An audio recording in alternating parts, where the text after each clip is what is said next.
everyone, welcome back to my channel. Today I'm sharing with you how I learned Chinese. Now, most of you know that I am mixed, half Colombian, half Chinese. I was born in Colombia, South America, to a Colombian father and a Chinese mother.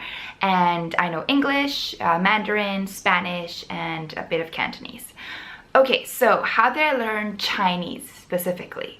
So I was told that ever since I was born, my mother spoke Chinese to me. And growing up in Colombia, she was actually very worried that I would not be able to speak Chinese just from learning from her. So at the age of 4, she decided to send me to her hometown of Chengdu, Sichuan in China. And basically was sent there to live with my aunt for an entire year and go to primary school. My dad's side of the family was actually not very pleased with this, but my dad was a huge supporter of this, and so that's what happened. So at age of 4, I was sent to live with my aunt in China, in a different country, for an entire year. And I went to primary school and I interacted with Chinese kids, and at home I spoke Chinese with my aunt and my uncle and my cousins. And I don't remember much because I was 4 years old, but what I was told was I basically learned how to speak Chinese, but I forgot the Spanish that I had in my brain. So when I was 5, when I returned to Colombia, I had to relearn my Spanish. And yeah, I had to relearn my Spanish, but keep the Chinese while speaking to my mom. And that's how I started speaking in Chinese and Spanish. Later, when my family and I immigrated to Canada, it was like, okay, now you gotta learn English. And so I had to learn English. And through school and through ESL, I took English classes, and basically that's how I learned my English. Now at home, my mom continued to speak to me in Chinese and my father continued to speak to me in Spanish. So that's how I kept all the languages kind of going in my brain. I just realized that I forgot to mention that when I was very young, I was actually very slow to start speaking. That's what my parents said, and I'm like, hello, duh, of course, because my brain was probably very confused by all the languages that were going on. And like, if my mom's speaking to me in Chinese and my dad's speaking to me in Spanish and like the teacher speaking to me in English, it's like your brain has to have that kind of process to process exactly what's going on. So I'm not surprised that I was slow to start speaking. But after coming to Vancouver, to Canada, and living here, English became the language that I am most comfortable with. It's the one I think in, that I like fall back on, and it's the one I dream in. But with Chinese, so I always kept speaking Chinese with my mom at home, but I never went to Chinese school. And so it's really funny because I basically learned Chinese through pinyin and through speaking. So my oral Chinese is great, but like I can't read as many characters as I should be able to for the level of fluency that my speaking Chinese is at. So that's one kind of thing I regret, but it was just because if you've been to Chinese school, you know that it's the worst. And I think that my family was more focused on me learning English at school, and then I had to keep learning French because that's mandatory. So my mom was kind of like, okay, as long as you know how to speak Chinese, like, I guess you don't have to go to Chinese school. But a little bit of regret right now for myself, just because even I wasn't very persistent and very willing to go to Chinese school. But now that I look back on it, I'm like, I should have done it, because Chinese is very hard to learn.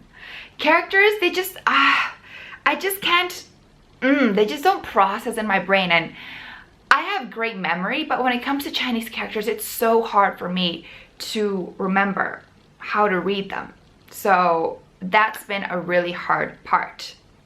I feel like my Chinese is great because, you know, I've emceed in Chinese, I've TV hosted in English and Chinese. I've traveled so much around China, and I love Chinese culture, and I always speak Chinese with my mom, and I feel like I can carry normal conversations in Chinese. But it's just that. So that's why, for example, last year in January, I was at ECNU, 华东师范大学 in Shanghai, to just brush up my Chinese skills. And this term, in semester, in February to June, I was here at 中国传媒大学 and just basically drilling myself with like Chinese characters and trying to just be able to read more Chinese. Because I basically just fall back to pinyin. So yeah, And oh, I know some tongue twisters in Chinese if you want to hear. Are you ready? Okay. I think almost everyone has heard of this one. 八百标兵奔北坡，炮兵并排北边跑，炮兵怕把标兵碰，标兵怕碰炮兵炮。And 粉红墙上画凤凰，凤凰画在粉红墙，红凤凰，粉凤凰，红粉凤凰花凤凰。And 不吃吃葡萄不吐葡萄皮儿，不吃葡萄倒吐葡萄皮儿。My advice for you if you're learning Chinese, I know that, you know, people say like, oh, like she's so lucky because, you know, she grew up speaking Chinese and her mom is Chinese. But I feel like it's also about yourself. So if you're really passionate about learning Chinese and you set a goal for yourself, you are definitely going to be learning it really fast. Being here at school, I've talked to foreigners that they didn't have this Chinese background, but they learned for 5 years and their Chinese is almost, or it's actually even better than mine. So I definitely think it's about you and how much effort and hard work you want to put into it. One of my favorite ways to learn languages is to watch TV dramas.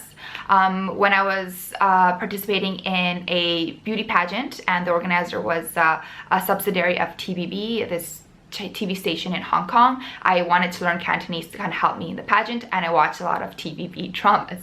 Or when I feel like my Spanish is like deteriorating, then I go watch telenovelas. So I think that that's a really great way. Another great way is to start singing songs or listening to songs in the language you're trying to learn.